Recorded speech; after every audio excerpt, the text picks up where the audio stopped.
Hola amigos, welcome back to Anish Learns to Code. Today I will discuss the experiences and selection procedure and everything else related to my selection as a technical student at CERN. So professionally, academically, personally, this has been a very big and extraordinary experience of my life being selected as a technical student at CERN. And this video is coming maybe 2 years, 3 years, a little too late, but better late than never. So let's just get started. In 2018, I applied for many different internships. I applied for internship at Apple, Google, Microsoft, JP Morgan, Goldman Sachs, local startups in India, startups in Bangalore, Hyderabad, startups in California. I basically applied to like 200 places and I got rejected from everyone except for CERN. And why they have selected me is will remain a mystery throughout my life. So let me just show you my resume at the time. So I received basically many questions regarding CERN. I received questions, what was the resume that I used when I applied at CERN? I received questions, what were the letter of recommendations that I used? When did I apply? When did I receive emails? Many people ask me about the exact dates of the different emails, about the different procedures exactly that happened. So in this video, I have answered these questions individually to many different people, but now I'm making this video so that I do not have to repeat myself over and over and over again to many different people. All right. So first of all, let's start with the dates. I applied on the 9th of February 2018. So CERN has an application portal. They have now changed their application portal. When I applied, they were not using smart recruiters. If I have a look right now at careers.cern, there's a company called Smart Recruiters. Many different organizations use smart recruiters to like have a profile to apply from. Currently, they're using smart recruiters, CERN, which makes the application process very simple and very small. So I think it's a very good thing that they're using smart recruiters. In 2018, when I applied for the technical student program, they were not using smart recruiters. It was their own personal home built form, and the form was absolutely gigantic. There were like, I don't know, 100 questions. There were questions. Have you ever studied chemistry? What kind of experience do you have with chemistry? Have you ever studied optical physics? What kind of experience do you have with optical physics? Have you ever studied X subject? What kind of experience do you have with X subject? And they had this question for X1, X2, X3, X4, X2, up to X50 subjects. For every different subject, it is like a checkbox. Have you ever studied this or experienced a subject outside the bounds of your university? If you have, then if that is true, then what was that experience like? And they had that for many different things. And they had questions like, what is the ideal workplace? What kind of workplace do you want to work? What kind of environment do you like? What kind of environment do you not like? So there were many questions, and to fill out the entire form, I think it took me more than a week to just fill out the form and eventually submit it. I could not even fill out the entire form while opening my web browser, because after 30 minutes, 45 minutes, the cookie expires, and then you have to refresh your session. And when you refresh your session, you lose everything that you filled out. So whenever I saw a question in the form, I typed out the answer to that question in my own OneNote notes document. I did not type that on the website. So for every question, I just typed the answer in my OneNote document. And in the end, once I had answered all the questions to the best of my capability, I copy pasted the answers from OneNote individually to every box and so on, and then submitted the form. So I received this application validation email on the 9th of February 2018. That means I successfully submitted my form, completed my form on the 9th of February. After that, I received an email from Sonru. So how CERN works is internally they have a committee which sits and reviews applications. So I think that the committee sits 2 times. I could be wrong. Maybe the committee sits 3 times. I could be wrong in this. You have to check for latest information. I applied in 2018. This could have changed. So this committee sits and reviews the entire pool of applications. So this is like the first filtration step. And whatever applications they find are like complete, okay, move on to the next step. That next step is this Sonru platform. So I received this email on the 20th April 2018. So Sonru is a platform where you can record yourself. So this like video record yourself. So on this platform, they have flashcard type questions flashing in front of you. For example, they have like 6 questions which will flash in front of you. For every question, you will have a limited amount of time, maybe 120 seconds. If it's a smaller question, 90 seconds, or maybe 100 seconds, or maybe if it's a big question, 180 seconds. So for every question, you'll have some limited amount of time, and for every question, you have to answer. So it's not a person sitting on the other end; it's just the computer that is flashing questions, and you have to answer it. A video will be recorded of you answering the question. And once you answer all six questions, you will not know what the six questions are going to be. You do not know. So those six questions will be new for you. Then those, on the basis of those video recordings, then you will now be invited for further interviews. Now, what happens at CERN, which is a little different from what happens at other companies, there's no fixed process.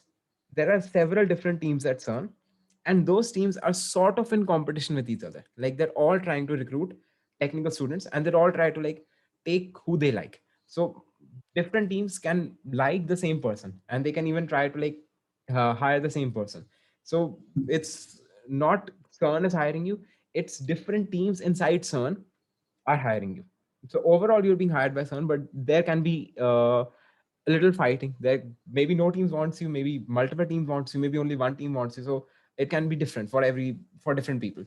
So I was contacted by the Beams department on the 16th of May 2018 for an interview. I obviously said yes, that yes, I will give an interview. So the interview did happen. My interview went terrible. This was, I think, the worst interview I have ever given in my life. I have never given a worst interview. Like if I took my own interview, uh, of course, if I take my own interview, that will be very well. That's a terrible analogy. I don't have an analogy for it. How bad this interview went. So basically, when I was applying at CERN, let me just give you a background like where I was at the time. So this is in 2018. So this is my LinkedIn profile. Currently, there's a lot of stuff going on in my LinkedIn profile. Back in the day, it was absolutely empty. Back in the day, there was one thing: teaching assistant at Coding Ninjas. So that's it. I had only done one internship at Coding Ninjas. It's like a local coding company in Delhi. They teach coding to the students. I took a course from them. I took like a Java course with data success algorithms. I enjoyed the course. I did very well in the course. That instructor of the course asked me to come back as a teaching assistant. I said, yes, I would love that. So I went back. I was a teaching assistant for like 3, 4 months, and that was it. That was in 2017. After that, I moved explicitly, exclusively to web development. So I was completely HTML, CSS, JavaScript, and Ruby. I was completely Ruby on Rails. So just focusing on Ruby on Rails. At this point of time, I did not I had forgotten a lot of Java. I had forgotten a lot of data structure. So that was rusty when this interview happened. So the person sitting like who took my interview asked me, on your resume, you have Java. So I will ask you basic Java questions. Anyone who has ever studied or worked with Java can answer these questions. I said, okay, ask these questions. Obviously, internally, I was like, damn it, shit. Because I had forgotten, like, Java was completely rusty. I did not remember any of it. And before this interview happened, I prepared. So before this interview happened, I prepared 100% only and only algorithms, because in India, when you have like some interview test, what the company asks you is like full on competitive programming algorithm. So I was just sitting down and solving problems. Okay, this is this graph algorithm, you solve it like this. This is just Cadane's algorithm. The time complexity is this, space complexity is this. This is how you solve it. So I was just mentally thinking about algorithms, space complexity, time complexity. I was not thinking about core language, like core Java. What are the core features of Java? That I was not even thinking about it. I did not study it. That was absolutely rusty. So when he asked me questions, he asked me about like I think 6, 7 questions. I probably answered only 1 or 2 questions correctly. So everything else was incorrect. That interview went terribly. I was not selected. I did not expect to be selected, and I was not selected for CERN. So I was very disappointed, of course, because I had made it so far. The application was so long. I had made it to second. I made it to the CERN row. I even got an interview request from CERN. I was like, I just have to nail this one interview, and then it's set. Then I'll get to go to CERN. That did not work out well for me. So okay, fine. But I thought that this is just the second year of my college. That I just completed second year. There's still a lot of life. I'll apply at the end of third year. Maybe then I'll get into CERN. I made it so far. Next year I will definitely get it. So I was of course disappointed as well, but I also had like some hope. Okay, maybe I'll make it next time. It's fine. It's not. It's okay. But then, to my surprise, I did not expect it. I received another interview as well on the 14th of June 2018. So after a long time. So I was not expecting this. So this interview I received from the FAP department. Yes, the department name is FAP. That is the name of the department. This interview, thankfully, did not go so terribly, and I was selected as a technical student. So when this interview happened, my parents were not at home. My parents actually had to go out to like some function or wedding. I don't even remember right now, but it was some function. And they asked me, okay, we have this family function, you have to attend. I said, no, I will not attend. I have this interview and I will not miss this interview. My family said that CERN is absolutely out of your league. It is a completely long shot. Like, stop dreaming. Just forget it. Like, just come to this family function. I put my foot down. I said, no, I will not go. No matter what happens, I will give this interview. And I got selected. So when my family came back, my mother asked, okay, is it done? I said, yes, mom, it is done. So that took a little time. Yeah, I received my selection mail on the 18th of June, 2018. So after 4 days. So, but in the interview only, I knew that I had been selected.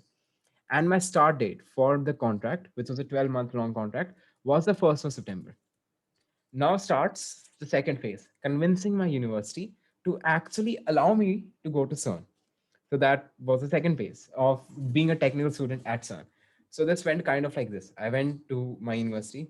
Uh, I did not know how to approach this problem. This is a very weird problem. I have a 4 years degree. I will attend college for 4 years. After 4 years, I will receive my bachelor. So how exactly do I convince my university that I have completed 2 years? Forget about me for 1 year. Let me go there for 1 year. I'll come back and then I'll complete the other 2 years. I was not even sure how to instantiate start this conversation. I remembered on the first day of college when I had joined DTU, there were many orientations. There was one professor, I've forgotten whether he was a dean or undergraduate dean. I've forgotten who that person was. He said that to complete this 4 years degree, you have 7 years period of time. So, for example, if something happens, there's a medical emergency, somebody fails some examinations. So legally you have to finish this 4 year degree in 7 years. If you do not finish this in 7 years, you will not be awarded the degree. So armed, this was one sentence that I remembered from the first day of college, and armed with this knowledge, I went to my university that this is the exact sentence that I will use, that legally I am allowed to do this, finish my engineering degree in 7 years. So please just let me go to Switzerland for 1 year, and please allow that. So I had to talk to many different professors. With every professor, it was like, okay, where are you going? CERN? What is CERN? Where is CERN? CERN what? Oh, people did not even know what CERN was. So for me, CERN is a very big deal. People did not know what CERN was. So I had to explain to people, okay, this is CERN. This is in Geneva. This is in Switzerland. They have a large hadron collider. Have you ever heard of Higgs boson? Have you ever heard of the God particle? Did you see the movie Angels and Demons? Did you read the book Angels and Demons? I must say angels and demons. Yeah. So there was many discussions. So eventually I got meeting. I had to wait for like 1 hour. I got a meeting with the dean. I explained my situation. Like, see, this is my contract. I have been selected. I am the youngest technical student ever to be selected at CERN. I am like the only person right now from India. This is a very big deal for me. This is a very big deal for you, for the university. Please let me go. So there was a lot of convincing. There was a lot of begging. Eventually, they were like, okay, fine, fill out these forms, and after these forms submitted to this professor, there was a lot of red tape. That forms will then go to this department, after that department some other department, then some other department, then my forms got rejected from some department. I had to come back to the university. So basically for 1 month I came to my university every day just to sit outside some random offices in the sun, sweating, holding my hands like this. That is exactly what I did for 1 month. But in the end, I was rejected. And in the end, DTU, the professor that had to sign that allows me to go to CERN did not sign the forms. Then I had to go to some other professor and use like some sneaky methods. No bribing involved. Please don't think bad of me. Sneaky methods just mean that convincing the professor and doing work for them. Like, I'll make websites for you. I'll do something for you. And then that professor asked, like, had some close friends, like some other professors. In the end, some other professor who was the dean undergrad, so legal authority, signed that form that I am allowed to take legally 1 year break from university. So finally, I was free and I could go be a technical student at CERN. Yeah. So I'll even, many people ask me what was the resume that I used when I applied to CERN. I'm now showing you a resume that you should never use to apply to any job. This resume is really bad. So this is the resume, this is the exact resume that I used when I applied as a technical student for CERN. No modifications. This is the exact resume. So as you can see, I've just filled this resume with stuff because I had to write something. An empty resume would have not looked good. So if you have a look at certifications, these are just, I had to write something. And then I wrote college societies. Like, I'm part of college societies. That you're not supposed to write college societies. You're supposed to write your experiences. But I had only one experience at when I applied for CERN. I was just a teaching assistant. That was it. I had never done anything else. So this was the only experience that I had. And of course, I had to fill it with education. So I wrote a lot of nonsense stuff on my resume, basically just to fill my resume. I don't know how else to put it. And yep, if you have a look at technical skill set, once again, I have just filled the section for the sake of filling the sections. I'm not actually 100% proficient in this stuff. You should actually not write something on your resume that you're not good at. Because if somebody looks at this resume, they'll say, okay, you're very good at MS.NET framework. And they'll start asking me questions about MS.NET framework. So you should not write stuff that you're not good at. Now, after working at CERN, I struck, like struck off things off my resume. I was like, I'm not going to fill my resume with crap, basically. So this is my new resume, and now it only contains things that I've actually done. That also contains stuff that I had actually done. It's not lying, but yeah, it is much more refined. It is much more focused, and it's also easier on the eyes. That was just an assault on the senses, I think. So yeah, after while I was at CERN, I applied once again. I applied to other stuff as well, and I was selected as a research fellow, summer research fellow at the University of Auckland in New Zealand. So I will try and make a video about that as well, about the application process selection. But it was much less intense than CERN. Nothing will ever be as intense as CERN, I think. Yeah. When I was at CERN, my contract was for 12 months, so I did have to return. But the end date of for my contract was 31st of August, 2019, and I had to come back and join my fifth semester. I did not. I never wanted to leave Switzerland. Let's be honest. So, as a technical student, you have an offer that your supervisor can extend your contract to a maximum of 14 months. So my contract was already 12 months. I received an extension of 2 months, which extended my contract from 1st of September to 31st October. So like another 2 months, 31st October 2019. So I received like a 2 month extension on my contract. So when I received this 2 month extension, at CERN, you also have vacation days. Every month, you have 2.5 paid vacation days, and these are accumulative. So for every year, you have like 30 vacation days. So I had some vacation days collected with my in my 12-month contract, and with another 2 months were added to my contract, my vacation days were approximately like 2022 vacation days that I had accumulated. So when I extended my contract by 2 months, I took a 1 month vacation. So the entire month of September, I took a 1 month big vacation because I had so many vacation days accumulated. I hardly took any vacation when I was working at CERN, and I came back to India. So I had to join my university because to continue my fifth semester, I was still working at CERN, and I took a 1 month vacation and I came back to India and I joined CERN. When I landed in September, it was actually exam time. So in 1 week, we had a mid semester examinations. So I was studying at CERN. When I landed in India, I studied for like 1 week. I studied crazy, and I gave my exams. After giving my exams, month of September was done. I flew back to CERN. So in October, I worked at CERN, and on the 31st of October, which was my last day at CERN, was also Halloween. So my farewell party was like a Halloween themed party. Maybe I'll show you pictures for that. Um, do I have it? Do I have it? Do I have it? Yep, yep, yep, yep. Yep. Nope, nope, nope. Yeah. So this was Halloween themed party. Yep. Here we go. So this was like my farewell at CERN, and we are all dressed up as something or another. Yeah. So, yep, let me go back to the dates. And then after October, I returned on the 2nd of November back to India.